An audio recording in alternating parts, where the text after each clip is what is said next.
Hello guys, বাইরে প্রচণ্ড বৃষ্টি হচ্ছে, সেই জন্য আমার শাশুড়ি আমাকে বলছে খিচুড়ি রান্না কর। তো যেইভাবে সেই কাজ, আমি খিচুড়ি রান্না করার জন্য ফ্রিজে দেখছিলাম কি কি সবজি আছে। তো তোমরাই দেখো আমি কি কি সবজি নিয়েছি খিচুড়ি রান্না করার জন্য। এখানে আমি চাল নিয়েছি, ডাল নিয়েছি, বেগুন, ঢ্যাঁড়স, পটল, আলু আর নিয়েছি বাঁধাকপি। আর এখানে নিয়েছিলাম পেঁয়াজ, কাঁচা লঙ্কা আর শুকনো লঙ্কা। তো এবার আমি চাল আর ডালটাকে এক জায়গায় মিক্স করে নেব।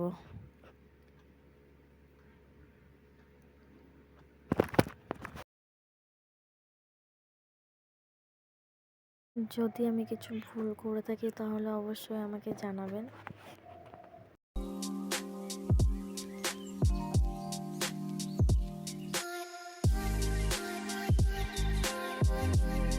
এরপরে আমি কড়াইয়ে তেল দিয়ে আলুটাকে ভালো করে ভেজে নেব। এক এক করে সব সবজিগুলোকে ভেজে নিতে হবে, হালকা করে ভাজতে হবে সবজিগুলোকে। দেখো তোমরা, আমি হালকা করে ভেজে নিচ্ছি সবজিগুলোকে।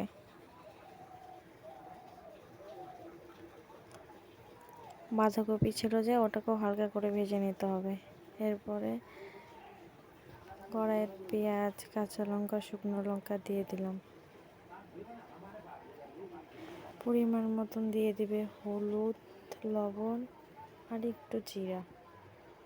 এগুলোকে ভালো করে একটু ভেজে নিতে হবে লাল লাল করে।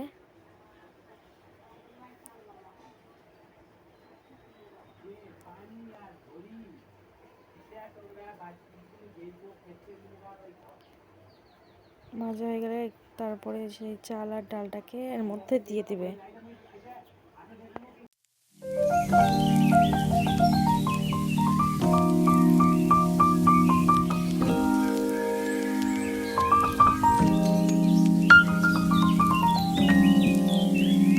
যখন দেখবে চালটা ফুটে গেছে, তখন সব ভেজে রাখা সবজিগুলো এক এক করে এর মধ্যে দিয়ে দিবে। দেখো আমি প্রথমে দিচ্ছি আলুটা, তারপরে দিব বাঁধাকপি, তারপর সব সবজিগুলো একবারে দিয়ে দিব।